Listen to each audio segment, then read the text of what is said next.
Is Edward Snowden a hero or a villain to you? When you are trusted with classified information, you have made a promise. And if you're not comfortable safeguarding information that could get Americans killed, then you shouldn't be in that profession. I certainly agree that we have learned things about abuses, and that one way, in my view, the way for that to come out is through congressional oversight, not through a breach of classified information. So when you have somebody who wants to inform the public of something, but you can't go through the institution to get these corrected because the institution knows it's wrong and is doing it anyway, right? That's the whole origin of the program, is they want to do something that they're not allowed to do. The Bush White House was very effective in, as I said before, telling a very few select members of Congress that this program existed. And they told them this program existed in ways that they wouldn't object to, but made them culpable for hiding the existence from the program, the existence of the program from the American people. And this is why someone like Nancy Pelosi, who you wouldn't exactly think would be buddy-buddy with George Bush, was completely okay in defending this kind of program, in fact. And, later she said, she had objections to the program that she wrote in a letter to the White House, but she never showed us the letter. She went, that was classified, right?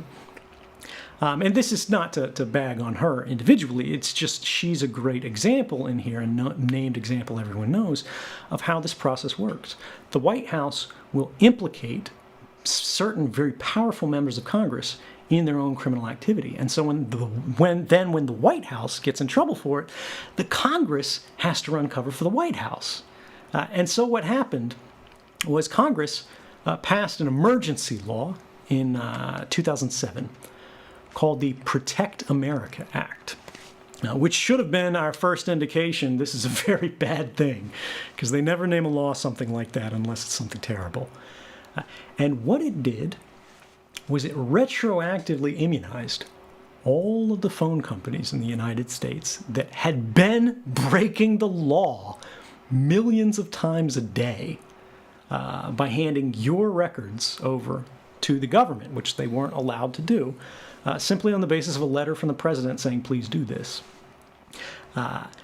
And these companies went, look, now that we've been uncovered, now that we've been shown that we're breaking, or now that these journalists have shown that we've broken the law and violated the rights of Americans on a staggering scale that could bankrupt our companies because we can be sued for this, we will no longer cooperate with you unless you pass a law that says people can't sue us for having done this. And so we get the Protect America Act, which they say, what do you do? Right? And so I didn't want to say I'm the president of secrets. I didn't want to just put this stuff on the internet, and I could have. I'm a technologist, right? I worked with the journalists, and then to create an adversarial step, right? Someone who would argue against what I believed, and hopefully what the journalists believed once they consulted the documents and basically authenticated them. Can we get the government to play that role, right? And so before the journalists published any story, and this is a controversial thing, people still criticize me for this, actually. They say I was too accommodated in government. They could be right. Is that the journalists would go to the government and give them warning. Say, we're about to run this story about this secret program that says you did X, Y, and Z bad thing. One, is that right? And the government will always go, oh, no comment, right?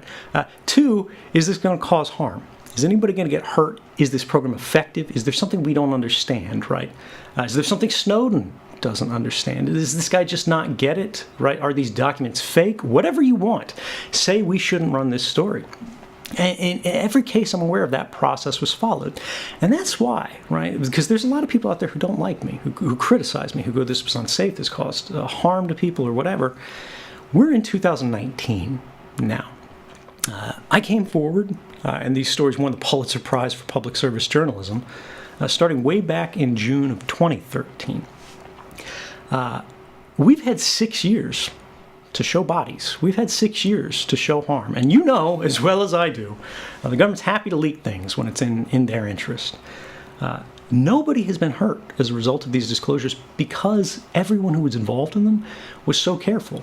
We wanted to maximize the public benefit while mitigating the potential risks. And if you're not comfortable safeguarding information that could get Americans killed, then you shouldn't be in that profession.